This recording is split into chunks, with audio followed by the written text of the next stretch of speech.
If I was to give anybody advice as to getting involved with sound at this level, I would say that it helps to have a good natural curiosity for sound, kind of the love of sound, hearing things that give you an emotional response. I think that's I think the culture we live in is mostly a visual culture, and sound is, we only have five senses, and sound is one of them, and all the senses are very powerful. And if you just close your eyes for a little while, you'll understand how powerful sound can be. So that's certainly one way to get started. And the other things you should try and do is to find some way to record sounds. When you first start, I don't think it needs to be anything that elaborate. A lot of people use mini discs with a decent microphone. That's a fairly affordable way to start. Just going out and recording things, even if at first you think that you're just recording anything that seems normal. Maybe you go to a baseball game or something, you might end up recording this amazing conversation between people, or just recording your conversations that you have with your friends when you're hanging out. I used to do that. That's a lot of fun to kind of play back conversations after you've just been hanging around and having fun together. And then with the technology, it's getting a lot more affordable. You can get Pro Tools for free off of their website. So when you go and record something, you can then make the files just like we do here, and then start working with some of the tools, like getting a sampler, either a digital sampler or just a regular keyboard sampler. There's plenty out there. There's every year, or half a year, they come up with new products. So things are constantly being outdated, and there's a lot of people who always have to have the latest tool. So there's lots of used items that are quite good. The software samplers that they have now are really great, and it's all tied in with Pro Tools. And then getting these things and just playing around and just having fun with sound, getting it to where you start playing with sounds that have an impact on you, that when you hear that sound, it tells you something, you react to it some way. Generally, for me, it's like kind of an emotional response. How does that sound make me feel? Does it make me feel kind of scared? Is it kind of a dark sound? Is it something that's happy? Does it make me feel like I want to relax and lay down and be on a beach?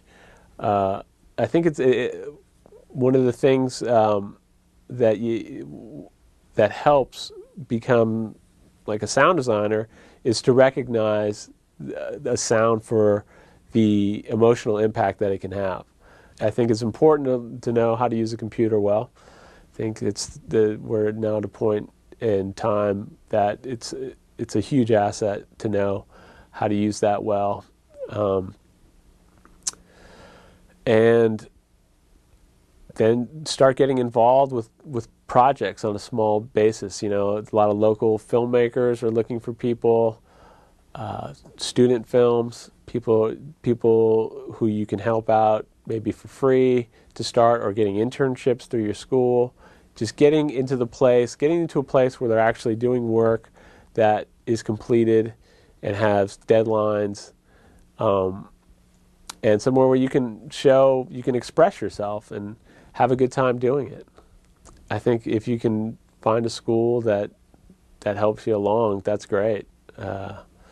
Definitely anything that can help you. It's hard. It definitely is a hard business to break into because there's not that many jobs, especially in an area like Northern California.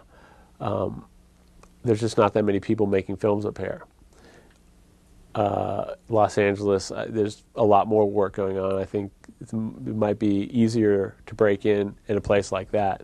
It's important to meet people, to actually go through the process. If you want to do sound for film, you need to do sound for film. Whether it's a student film or not, you're going to learn something. And so you should always kind of look at it that way, that you're constantly learning new things about how the process is done. A lot of people are shooting video now, so that's a different process than working to film. So there's all these different kind of things, and it's constantly evolving. There's different frame rates, there's different sample rates, there's different sync rates. All these things are changing all the time.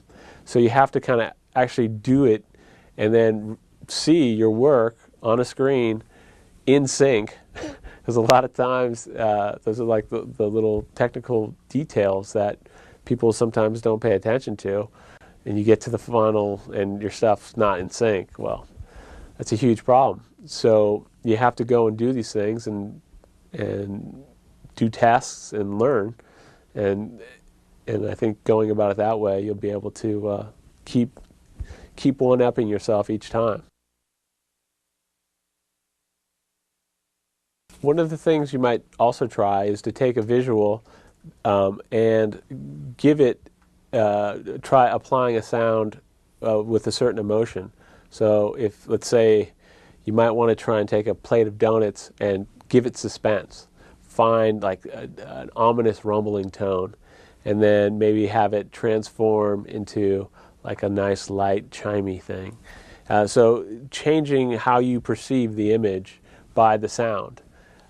I think that's would be an interesting way to kind of see how, once you've maybe come up with sounds that you've identified as certain emotions, and then trying them against a visual that might not have anything to do with that sound at all, and how it makes you perceive that visual. Take a film, for that matter, just take the images and start coming up with your own sounds to it. Come up with a new T-Rex sound. Or, you know, one of the spaceships by the TIE fighters or the X-Wing, or whatever you want to do. Just how, I mean, it should be fun. It should be something that you feel like you're being creative in your work. If that's what you want to do, if you want to be creative, then be creative. And it's important to know that it's not always going to be, you might have come up with what you think is the best sound you ever came up with, but ultimately, if the director doesn't like that sound, you have to learn how to deal with disappointment as well, and to not let it get in the way with your relationship with that person, because ultimately, like I say, it's about storytelling when you're doing sound for film. If they don't like it, if they feel like it's getting in the way of their film, then that's part of learning to deal with the kind of disappointment of something that you might hold dear to your heart, and you might not be using that sound.